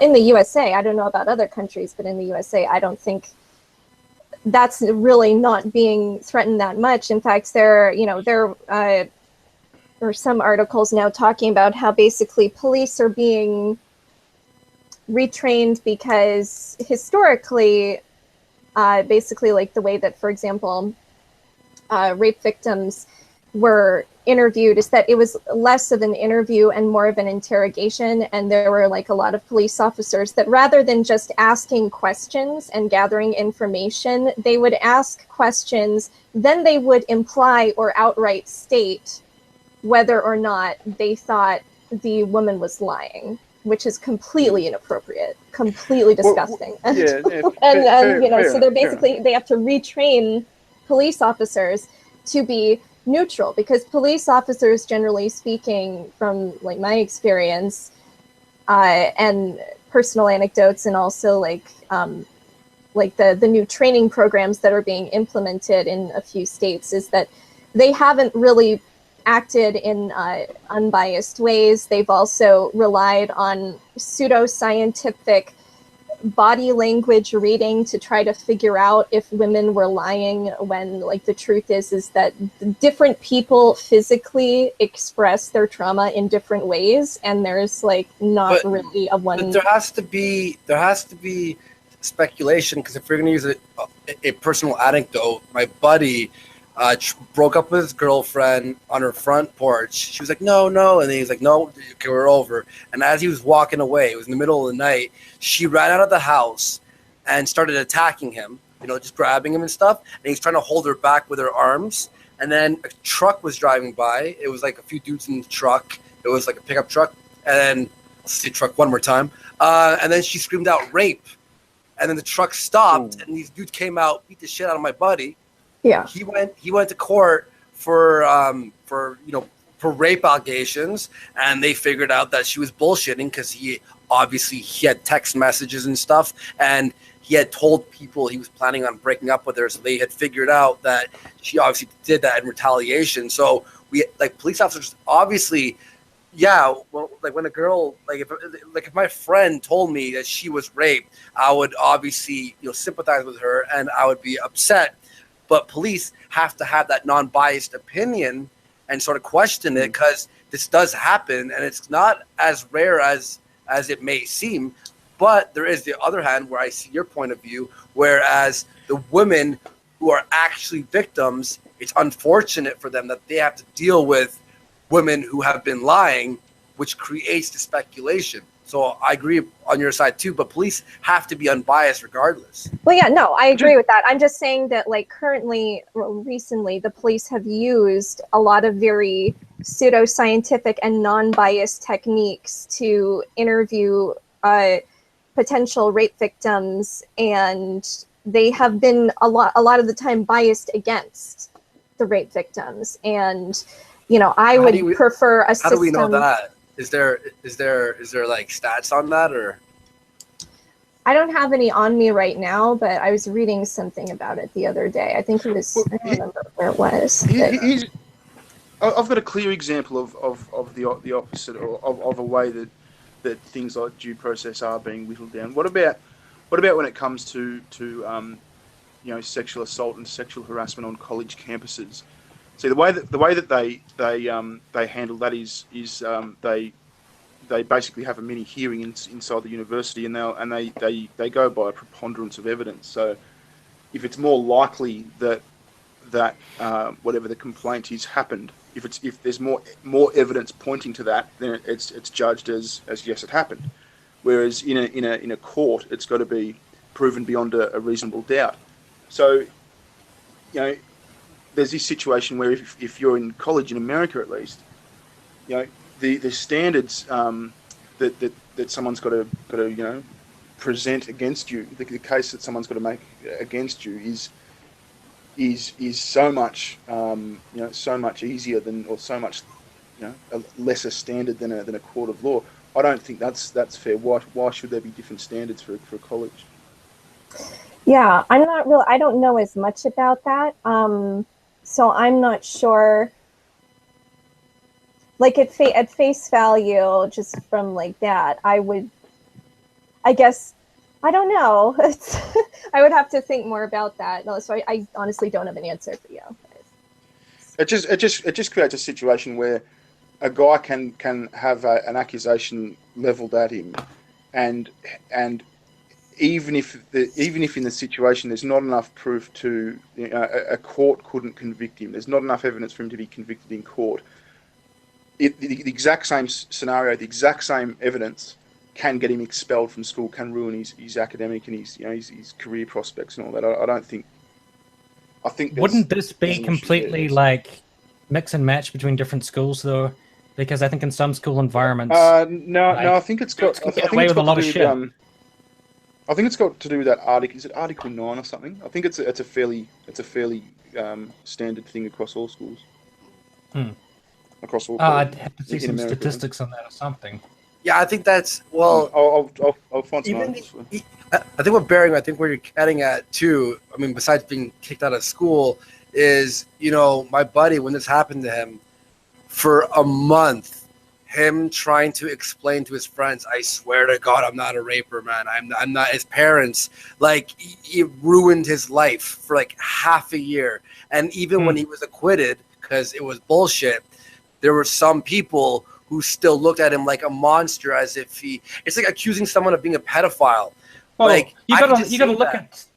I reckon you got to look at the accusations in totality, because, for example, Johnny Depp recently has been accused of being like abusive, or whatever, to an ex-girlfriend. Oh, yeah, I saw that. Yeah, there's only one accuser, and he was like kind of an alcoholic for a while.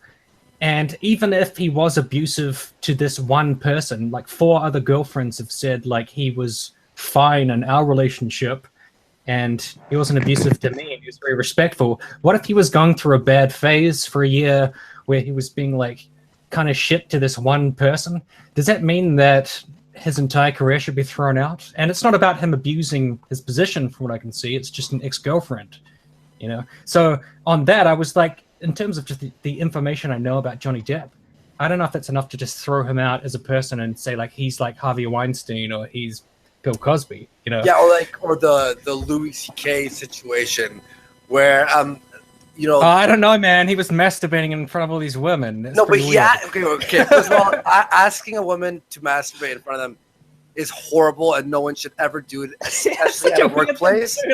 You like my comedy? That's great. By the way, you want to see my dick? Like, at least he fucking asked, for fuck's sake. But at least, yeah. And then they would maybe like, I guess. I don't know. But I mean, to compare him to like a Harvey Weinstein, I mean, with all these happening right now, it's like you touch the chick wrong in the elbow, you're now a Weinstein. And in fact, the word Weinstein, like my friend Failure Accomplished said, it's ruined now. Now anyone with the last name Weinstein has to go, no relation. Pretty much every time. The key is that we're looking for a pattern. We're looking for, this is an ongoing thing that they're doing multiple times. Yeah. So with the Johnny Depp thing, there's no pattern. There's just one relationship where she said that he was shit. And it's like people have shit relationships, you know? Like sometimes people do stuff wrong and then they change and they don't do the wrong thing again, you know? And it's like, should Johnny Depp be thrown out as a person because he did something wrong? Yeah, I've done some fucked up shit. I haven't killed anyone or... Hey guys, this thing I was talking about is actually part of Title IX. It's simply called the preponderance of evidence standard. Yeah, someone's googling. I found something. This isn't what I was reading before, but this is along the same lines. What are you guys just doing fucking research while we're talking? All right. A little bit, yeah. I think it's from what is it, the Human Rights Watch, and it's basically a report written in 2013 on attempting to improve the method that police use to interrogate rape victims. So I'm just going to put that in the little chat thing so you can take a look at that. But do we want to talk about the non-binary thing since we don't have a lot of time? Yeah, sure. Yeah, okay. Just real fast. It's people saying, "Oh, put Hunter on." It's one guest each per episode. We don't want to, and then maybe in the future we'll have more people on a panel type thing. But and we don't need it. We don't need another little non-binary fella on here, mate. And real fast before you. White knighting for Katie. I'll fucking fuck you up if you say shit about Katie. You fuck. I've given him permission to do this. I didn't spell die properly. So you're down for gender roles? No, I don't consider it to be gender roles. I consider that I, as an individual, don't mind being protected by my friends, whether they are a man, whether they are a woman. I'm honestly just trying to bother you. I'm a non-binary white knight. I just real fast. I think knight is non-gendered. I'm neither a male nor female knight. Wasn't Joan of Arc a knight? I'm a gender-fluid white knight. I've never seen a suit of armor with tit lumps in it. That's because that shit could kill you. Kill your chest. I'm just gonna. Before you start on that, let me just pound through a couple super chats real quick. Mr. Gunn for the win 5 CHF. Asked Tim about Steven Crowder and what he thinks about him. Just what's your thoughts on Steven Crowder? Stupid piece of shit. All right, there's Tim's thing. We'll elaborate on the next episode. Alan Poe, 17, $2. I dance so bad I'm banned in several countries. Thank you very much. Osir, $5. Leave it to the white saviors to tell black people and others what jokes they're allowed to make or laugh at. David Caldwell, $10. Keep white cis savior. It's not at all what I said, but okay. Keep the discussions going. This is all good that you guys are talking. $5 for you, Andy, and $5 for Tim's cat. That's it. Edindro Streams. What's up, Edindro? $5. It's just how you present it. If Eric Cartman was shown a sympathetic character, South Park would be off the air. I think it's about jokes. A Crazy Red, 2 Libras. I put a bunch of pieces of chicken. Vegans will be triggered. Riley Lawson, $5. I hope to meet you at Kilroy and shake your hand. You will, Riley. Kingslayer Democles, $10. If a white comes to America from Zimbabwe, where literally white oppression has happened, can he call blacks racist because all of Zimbabwe's past, or is he now culpable of America's past like Americans whites? Good point. That's a great point, actually. But we could jump into that next time. Thank you very much. Let's just jump on to non-binary. All right. So why do you, for anyone who people are giving me shit about Johnny Depp. Sorry, just quickly. Oh, really? Are they? Yeah, like this guy said, he was only abusing one ex-GF. He shouldn't have his whole career ruined. Stop looking at the chat, Tim. Yeah, the chat is very for once. Yeah. So for anyone just joining or who doesn't remember, but if it's not a pattern. All right, sorry, go on. No, there's Katie here. She, takes the pronouns she and her, but identifies as non-binary, and I find that confusing because I'm just sort of like, why not just stay to female since you call yourself the pronouns? You were born as a female. Why switch over to binary? You said you have a story about that, so let's hear it. Yeah, isn't female a sex though, Andy? Aren't we talking genders here? Yeah, I guess for the sake of this discussion, I would like to say that my personal view is that like biological sex is distinct from gender, and I think that gender is more of it's interesting actually. I've heard some anti-social justice people and whatnot trying to discredit like the intersectional feminist definition of gender by saying that what we're talking about is basically just personality. But I actually don't think that's entirely off the mark. I think that it's sort of, it's similar to personality, but it's a very specific like aspect of that. Okay, well, like for example, extroversion and introversion, that's like more how you act and also like how other people perceive you. But like when it comes to gender, it's more, well, obviously it's coming from your brain, but it's more like how you feel about yourself, and also the psychologically interact with your sex. Yeah. So, and well, may I ask a question then? Like based on that, like you said before, like about gender roles, we shouldn't be using gender roles. Then, if you find yourself, let's say, more feminine or more masculine, or if you're like gender fluid or whatever, and you're switching genders, isn't that conforming to gender roles? That's a really great point, and that's actually sort of why I am in theory a gender abolitionist but not in practice, because I realize that like when a lot of when I meet other like people who identify as gender non-binary or people who are trans, they're just trying to live their lives and they're trying to be who they are. And this is the language that we have available to us to sort of like at least give other people a small amount of understanding to where we're coming from. So I understand why people want to use that language in modern society. And that's the reason that I use it, not because the language is personally that meaningful to me, but because it's the closest way that I can get people to even vaguely understand what I'm going through. But like personally, when it comes to gender, I don't really care, like, at all. I think I'm it's weird to say that like I'm both fascinated by gender and I'm also very bored by it. Like there's a part of me that's like, I just think it's kind of like useless. I like pronouns. I get that we use pronouns to refer to people, but like the concept of gender as a spectrum, it's really not that interesting. But like, let's say you're at a mall and you look at people. Mm-hmm. Can't you identify who's male and female just by looking at them? Well, but then you're just talking about biological sex. You're not talking about, but even that, like you couldn't necessarily do that because you can't tell somebody's chromosomes just by looking at them. Isn't a difficulty here that if you are gender non-binary and that is the way that you identify, people in society, and I think maybe Andy was going to say something like that, are not going to like get that. Like if you're just walking around at a mall or some shit, they're going to be like, that's a woman, or like that's a girl. And if you use the pronoun she, people are not going to understand.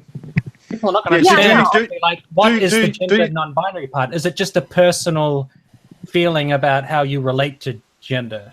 That's sort of like what I'm getting at. Like, I invited Katie on because I was like, I can't really talk about the subject because I barely know what it I understand. means. I understand that.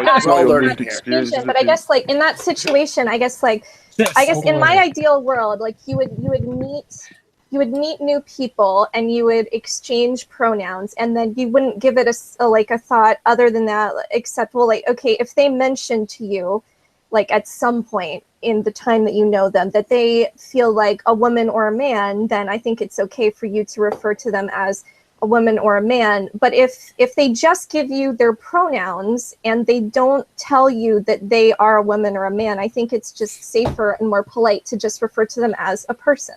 You know, what's wrong with just calling somebody a person? But okay, may I ask you can't know that. You can't know what you're supposed to call someone unless they like go out of their way to tell you. You know? Exactly. So just call them a person. May I ask you, like, what? I mean, I'm a man, so I know what it feels like to be a man or whatever, because I'm just me. And I just, you're not a soy boy.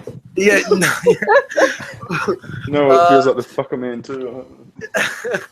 Shut up. But like, how does someone feel like? I feel like more like a woman today. Like, what does that mean? Are you thinking about? I feel like maybe, you know, more on the gender side, having a tea party. So I'll be a woman today. Well, today I want to play today. I mean, because that's what do women do? They have tea parties. That's right. A better example for a man, it's like, I feel like working on cars today. All right, I'm a man today. Is that what it is? I feel like making a sandwich, raising children. Oh my God. I'm a woman today. You're feeling like my girlfriend.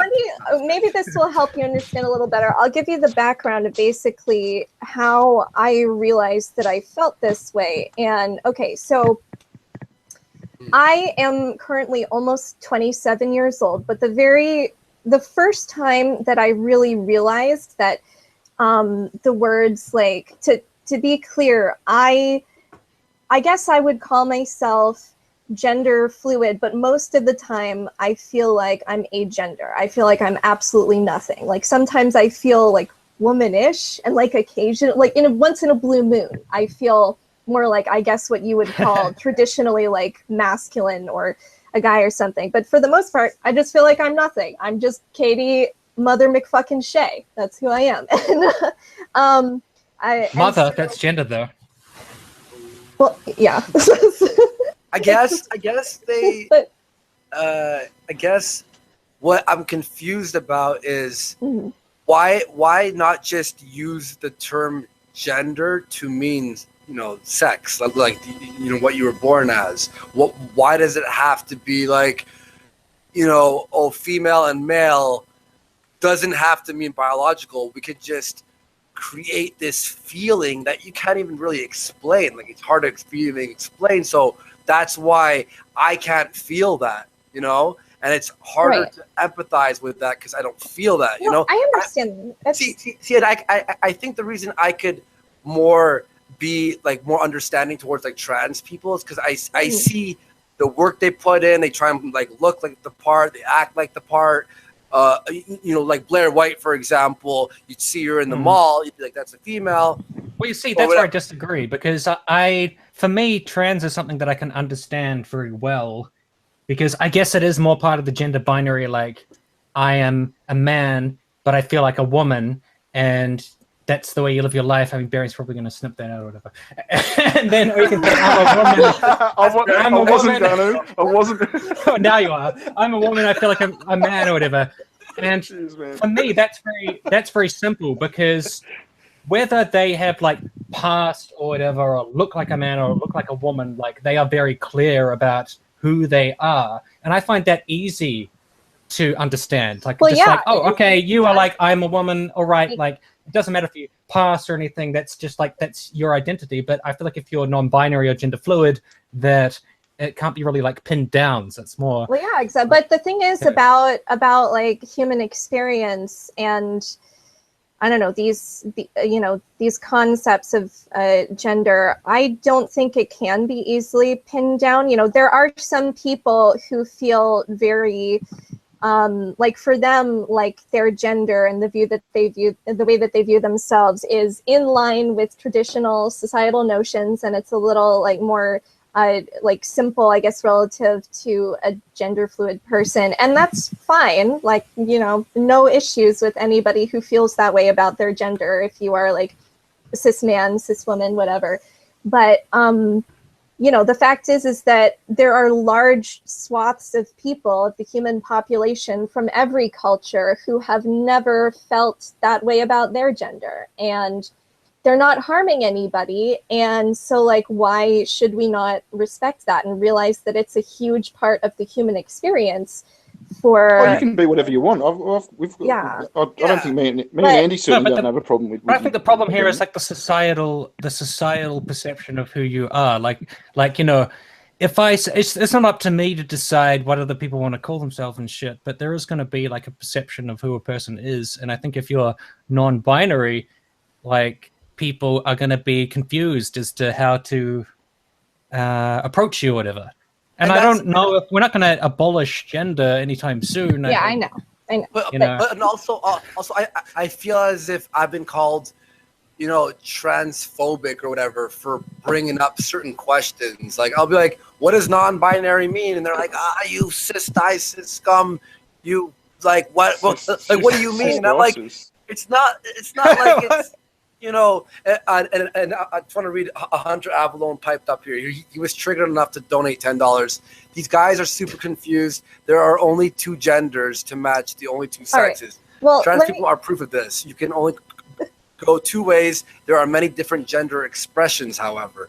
I think that was what do you mean gender expressions, you fucking SJW? Yeah. Hunter's gender expression is... Well, no. I'm fairy. Let me give you a little... Hunter's gender expression is twink. Let me give you a little background, going back to like my childhood, basically. So like the first time that I discovered like the phrase gender fluid and other things like that, I was 19 years old. So that was almost 8 years ago, and I have basically felt like this for 8 years, like consistently. And then I also started thinking about some interesting things in, like, when I was very little, when I was like 6 years old. I remember a really interesting thing in that I think that back then, even then, I always felt the best way I can describe it is ambiguous about my gender. Like, I wasn't really sure what that was all about, because there was one time I remember asking my parents, do I sound like a boy? And I remember thinking to myself, there's a part of me that kind of wants them to say yes, and there's another part of me that doesn't want them to say yes. What is this feeling? How old were you? I was 6, about 6 years old.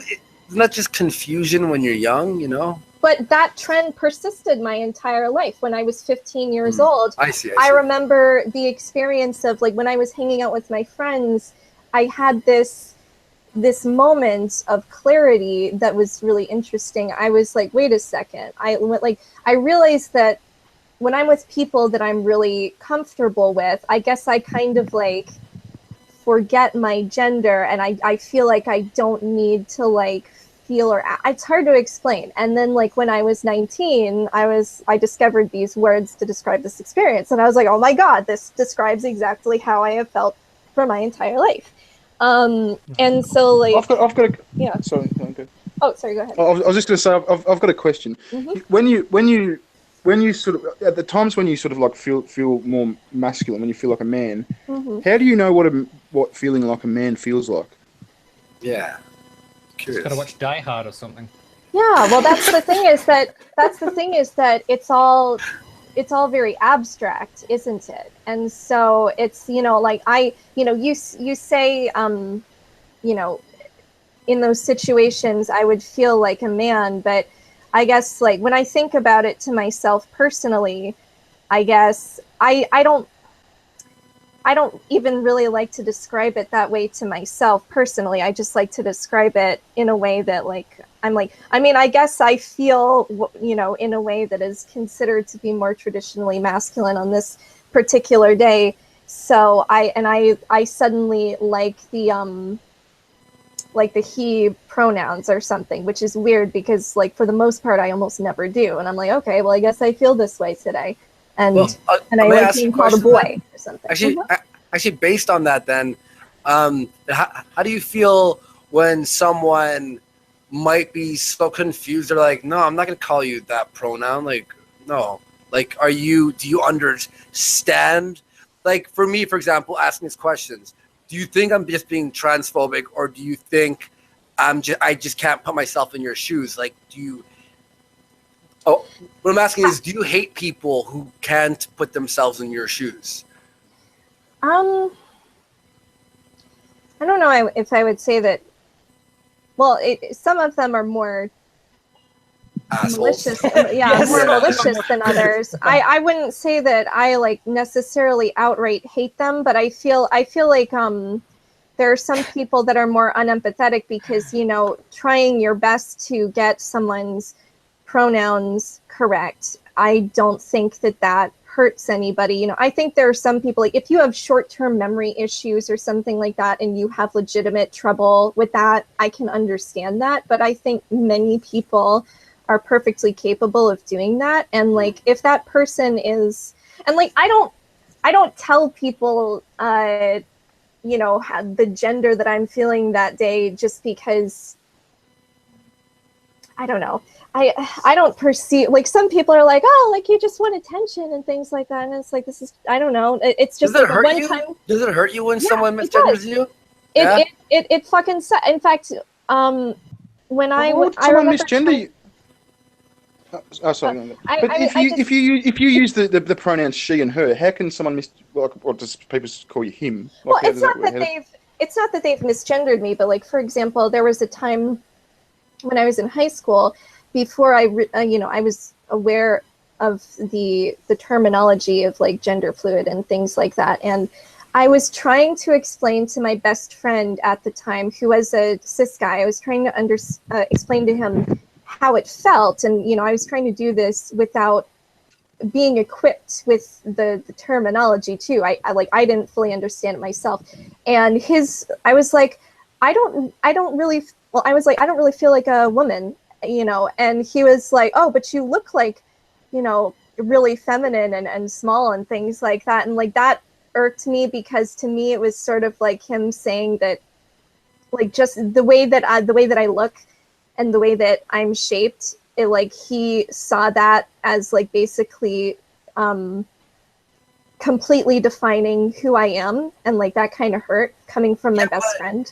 So see, here's the thing is, and here's why I empathize with him. I don't think he was trying to be mean. Like if someone's like, fuck you, look at you, like, are you dumb? Like that's different than, hey, but you look like very feminine. It's we're all, you know, born and we're taught things when we're younger that when we like older, now we hear these new things and these feelings that people can't really clearly even explain. So we have questions, and then I feel as people just go, oh, you're fucking just a white male, you don't get it. And then you're just like you brought this to me, you brought me something new, and I have to look at it, and I have to ask you about it. And because I'm just questioning it, and I just don't feel what you're feeling, now I'm just like a bad person. I think that's where a lot of us from our side are coming, where it's like, don't look at me like I'm a bad person because I don't know how you feel, I guess. I feel like the big divide here, I reckon, is between how somebody sees themselves and how society sees them. So, I'd say so. You're gonna have to expect that a lot of people are just going to be like, oh, you're just a woman. Like, you're just like, it doesn't relate to my experience to be able to say he today or whatever. And some people, I guess, would say that to be polite, but they're still not really going to like understand it or get it. And I think it's the disconnection between like, what you think yourself and what other people are going, how they're going to react, you know? And I want to be as respectful to people as possible, but like, I want the same respect back, because I just feel as if even just asking a question, you sort of were painted as like these villainous, like, oh my God, we're here to ruin. No, this is what we believe. This is how we believe it. And we just say it. And then we just look like bad guys for expressing our opinion. Like, I once said something to a trans man that was really insensitive and stupid. Like, we were just chatting and shit, and then I was like, oh, okay, that's interesting. And I was like, can you still have children? And they were like, that's really inappropriate. Like, you shouldn't. That's like a really private ask. I also wanted to know. I know, and I was like, what do you mean? What's wrong with that? Can you? And then later I was like, oh, I get it. Like, it was pretty insensitive. Well, there was a super chat on here by Max France saying non-binary doesn't hurt someone is false. It discredits gender dysphoria and people with it as they are taken less seriously by society. I just wanted to make a note of the fact that while it's true that not all not all non-binary people experience gender dysphoria, but some of us do. And though it's very rare for me, I have experienced it about my body, and also like it's also considered a type of gender dysphoria. Basically, if somebody says something to you that makes you feel like invalidated in your gender, and that's sort of like with gender dysphoria, as far as I understand it, there's like body dysphoria and there's social dysphoria, and like social dysphoria is when you feel invalidated by other people in your gender, and body dysphoria is when you like look at your body and you're like, I don't like these parts of like my body, you know, related to I totally get what you're saying, and we'll just wrap this up in a few. Okay. I get what you're saying. Do you at least understand our position at all? I do, but I also think that, you know, and I think that it's okay to ask questions, but I also think that there's a time and a place, and you have to understand that a lot of non-binary people are basically just trying to live their lives, and some of us don't really want to get into like these really long conversations on gender and like to try to explain it. We just want to be able to like be referred to how we want to, you know, be referred to. And I realize that some of that might be a little, it's new to a lot of people. And I realize that in some cases it can maybe seem a little complicated or daunting. And I think that there should be like a little bit of patience there, but I don't know. I understand, and I don't think that like anybody is an inherently bad person or something for asking questions, especially if you do it like in a way that is just genuinely curious and also respectful. But like sometimes, like what Tim said, there are questions that are like really personal, and that like I don't think that. Yeah, like I didn't get why that was offensive to say, because I was like, oh, let me fucking nose into your like biological personal functions for some bizarre reason, just because you're transgender.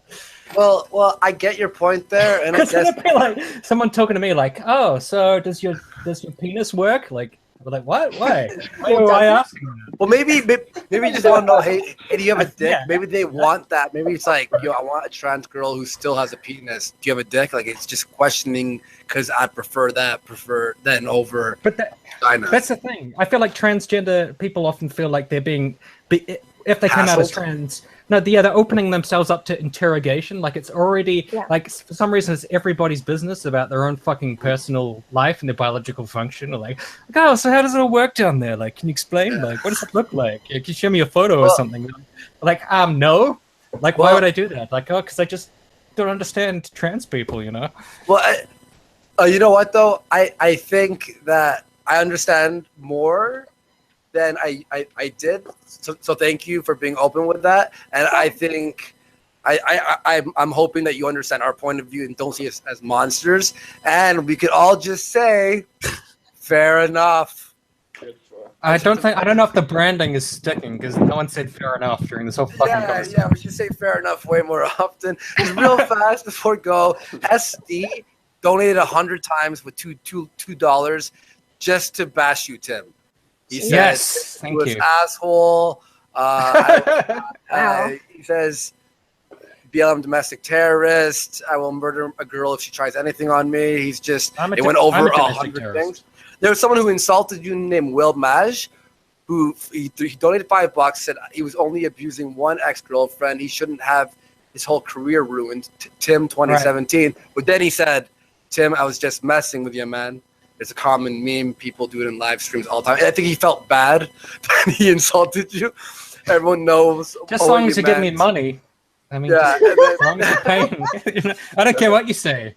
And then cash monies. Sir Garfield, $5. Trans people aren't trying to be who they are. That's the point of being trans. Max France, $5. Saying non-binary doesn't hurt someone else is false. It discredits gender dysphoria, and people with it are taken less seriously by society. Max France, $5 again. It's a a disorder caused by physical abnormalities in the brain. We could obviously fucking head through. Azulia Claremont, my buddy, he is a he, but doesn't feel like a he, but says he anyway, so almost the same thing, but I'm respectful. I play video games with Azu. Ed streams, $5, too many rules, too emotional, demanding, can't be friends with someone like that. I guess, yeah, like some people might.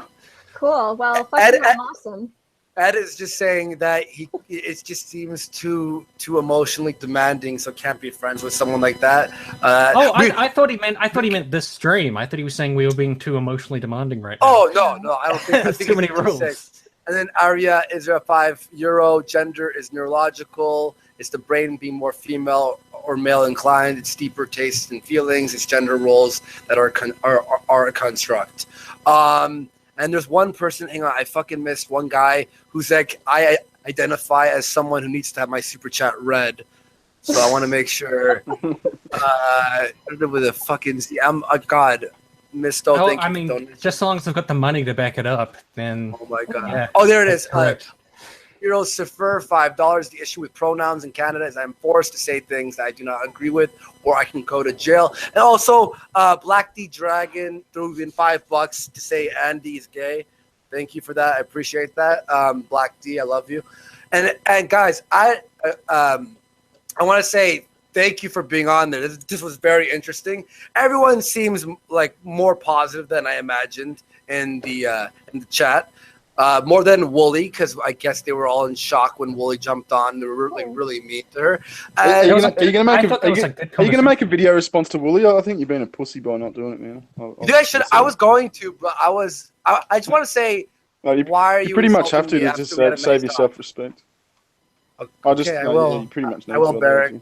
I'll throw in that clip of Tim saying that he feels like he's a woman. Come on, everyone, mark the time. But no, seriously, it was really nice to meet you, by the way, and thank you for sharing your experiences. It was. Thank you for having us. Yeah, definitely. And Tim, we'll plan the next one, and we'll get another death match here. We didn't talk about everything I wanted to talk about. Like, one thing I wanted to talk about was the whole shit going on with ContraPoints and stuff, because I thought that's a really good example of like the differences between sides. Because like she's doing this. What shit with ContraPoints? Well, she's doing this event with Blair White and Theron Meyer, who are other transgender YouTubers, and the left has kind of like blown up, being like, "You're enabling these bigots," because it's by this like conservative campus group who are hosting it. And ContraPoints was like, buy some tickets for this event, and everyone was like, oh, you fucking betrayed us by saying buy tickets from a conservative event and stuff. And I think it shows a big difference between the left and the right. Like, the left cares a lot more about enabling certain people and platforms, and if you do a hangout or if you talk to people who have certain views on like transgender people being like a mental illness and shit, that you're kind of enabling them, that's a big thing that happens on the left. We should write that down and definitely like go over that. I want to look more into that too. Like, I want to see who the left's been saying that and stuff. And that'd be interesting. I mean, we've had so much differences for years now that just talking to people with opposing point of view, it's like, I got this and this I want to say, and this and this. And we could definitely, that's why making this a series was just a better idea. Exactly, and we haven't even covered the Jewish question. Oh dude, God. That's next episode.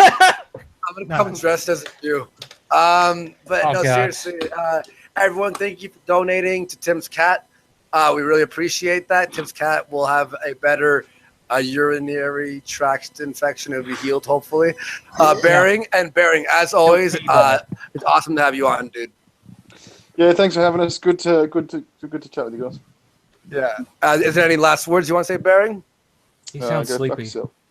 A lot of you. I am sleepy. That's how it would have to end. Everyone, thank you for watching. We'll see you all next time on Fair Enough. Okay. Guys, please, and subscribe to everyone. I have their links down there. It's smart to watch opposing points of view. Tim's videos are actually pretty funny too. I laughed at them. I was like angry and laughing. I was like, fuck you, but that's pretty funny. Tim and I, They're kind of did a cringe really, funny. Do They're not cringe subscribe funny. to Bearing. and not too long ago, unsubscribe Tim and from I that. did a really fucking stupid collaboration together that he did It's most true. of the work on, and it was really I fun. owned That's you. I perfect. read you. Tim is fucking All right, shit. guys. Barry just mumbling swears under his breath. Guys, peace out. We'll see you all in the next episode. Peace.